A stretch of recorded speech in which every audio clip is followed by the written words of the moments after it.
However, my BMI has dropped now to 17.7, which is slightly worrying because that is now clinically underweight. Hello everyone and welcome back to my channel MagmaFace. My name is Sam Clegg and here we talk everything skincare, health and self-improvement.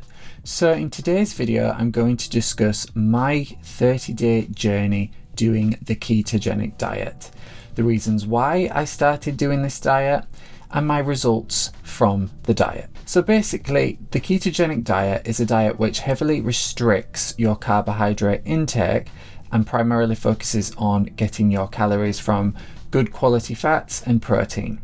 So the reason I actually started a ketogenic diet is a slightly different reason to why most people would do a ketogenic diet. So the main reason people would do this diet is to actually lose weight.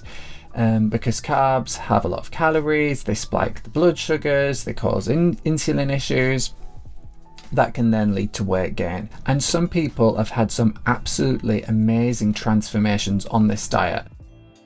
I've never been an overweight person. I've been quite lucky in that respect. I'm that person that could eat a packet of biscuits for breakfast, then walk on down to McDonald's and get a Big Mac and 20 chicken McNuggets and a large fries, and then probably finish off with something else in the evening, and my weight wouldn't really change. However, I do believe junk food or carbs can affect us all in different ways. So for me personally, food affects my skin. I've known this for a very long time since I've done elimination diets.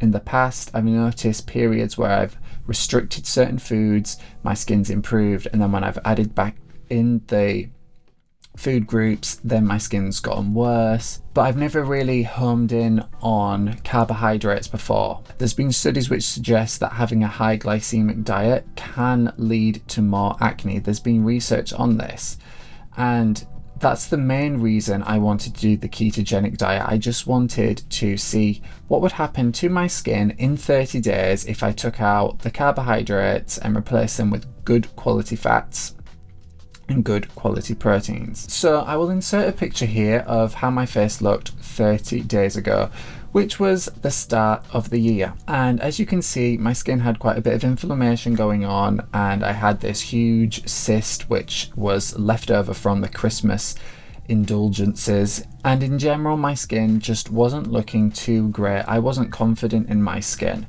Now fast forward 30 days on, and how's my skin doing? Well, I'm happy to report there has been some positive changes in my skin. Number one would be that I've had absolutely no cystic breakouts this month. You can see my skin here and here does have some spots going on, but these are just the normal whiteheads and they won't really leave any scars. These will probably clear up in a day or two.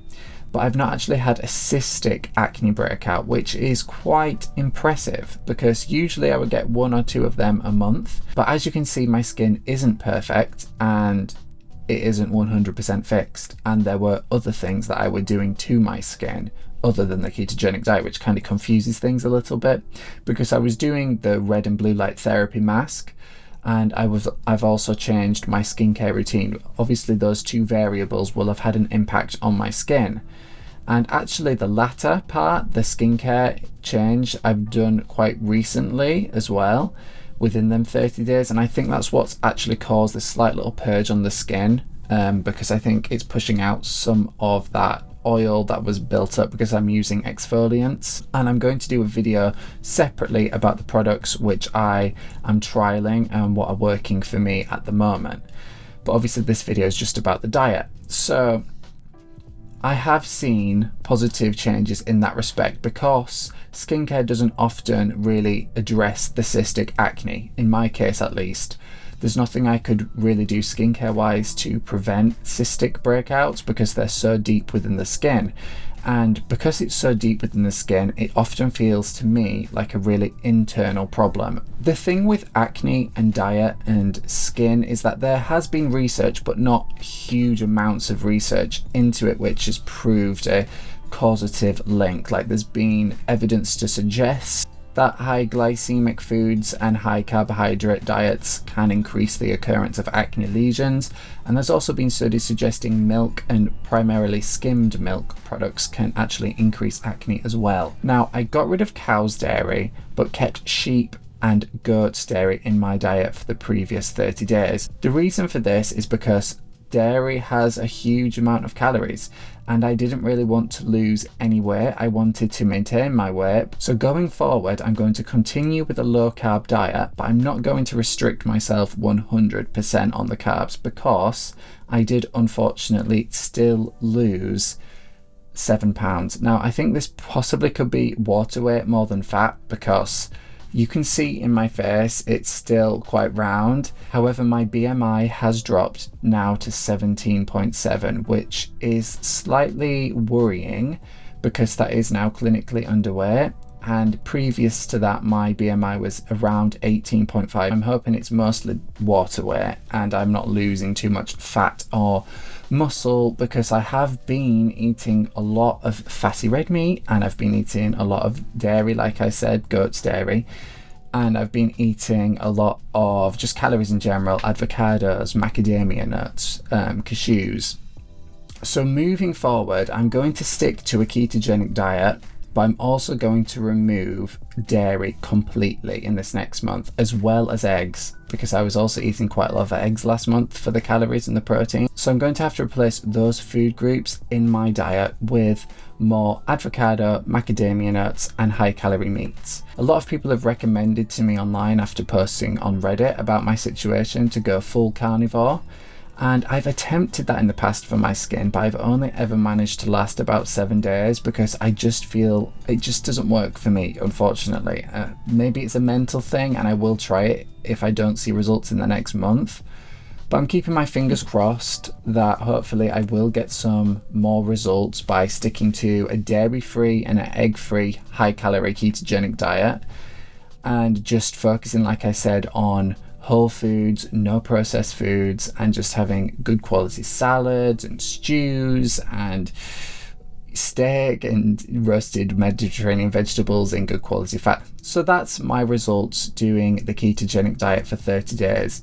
I can say it is very effective if you want to lose weight, because even though I wasn't attempting to lose weight and I was still packing on the heavy calorie meals, I did lose weight. So if you are wanting to lose weight, I would recommend this diet. But if your issues are unrelated to weight and they're more for health and autoimmune or acne reasons, then I would say the jury is still out on that for me personally. But that is the whole point of this channel. I'm coming on here to share my progress and my journey with my skin and battling acne, and all the forms of treatment that I'm going to try this year. Lifestyle changes like this one, and maybe skin treatments. I'm looking into getting a chemical peel soon to help exfoliate even more of the skin cells and the blackheads and all of that off my skin. So yeah, nothing's off the table this year, and if you guys have any suggestions for me to try, then I would be very, very happy for you guys to leave me a comment, and yeah, it would just be really much appreciated. And I just want this channel to be a place for us all to share our acne journey and share what's working for us and what's not working for us, and everyone's welcome here. So please hit the subscribe button and hit the notification bell, and I'll see you all in the next video, guys. Bye.